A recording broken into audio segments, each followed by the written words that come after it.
The price of gold blood.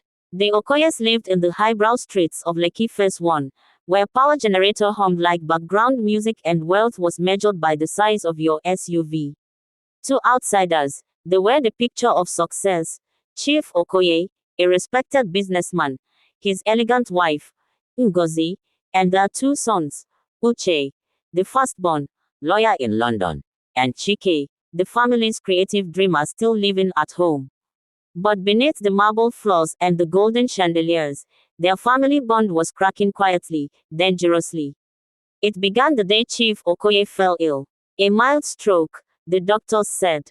He would recover, but it stirred something in the family, fear of the unknown and whispers about inheritance. Ngozi, terrified of losing control, began clinging to her husband's accounts and property documents.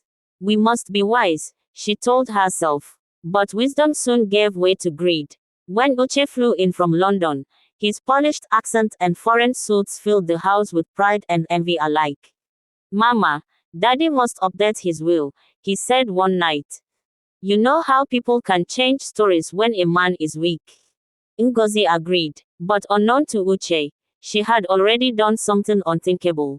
With the help of a sly family lawyer, she had altered one of Chief's property titles, replacing her husband's signature with a forged one.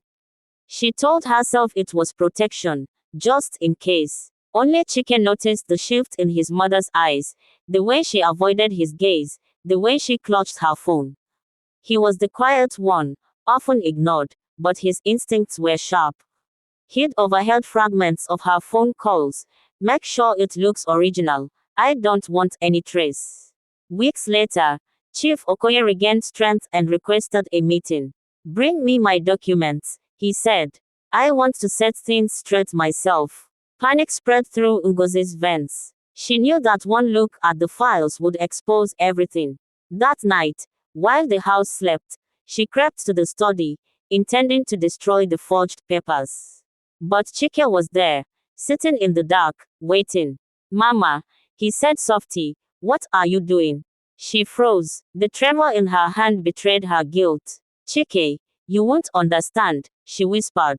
I'm only trying to secure our future. Your father trusts too easily. When he's gone, people will take everything. Mama, he said, his voice shaking, you've become what you fear. Someone who takes everything. She burst into tears. The shame in her heart was heavier than the jewelry around her neck. You think I'm wicked, she said. No, he replied, just lost. The following morning, the house exploded in chaos. The lawyer, the same one who helped Ngozi, had betrayed her, leaking information to Uche in exchange for money.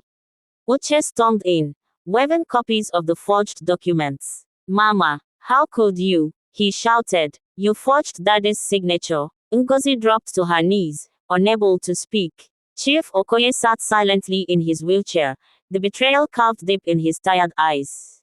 Greed, he finally muttered. In my own house. Uche threatened to call the police, but Chike stepped forward. No, he said, let's end this here. No more shame. No more pretending. He picked up the documents and tore them apart, one by one. This family has already lost too much peace, trust, love. We won't lose our name too. The silence that followed was heavy. Chief Okoye looked at his younger son with a faint smile for the first time in weeks. You are my true inheritance, he said quietly. Months passed. Chief's health stabilized. Uche returned to London, humbled. Ngozi sold off her jewelry and used the money to start a charity for widows, her way of atoning. And Chike, he began documenting his family's story, turning the pain into purpose. His short film, The Price of Gold Blood, became an online sensation, touching millions who knew the emptiness that greed could bring.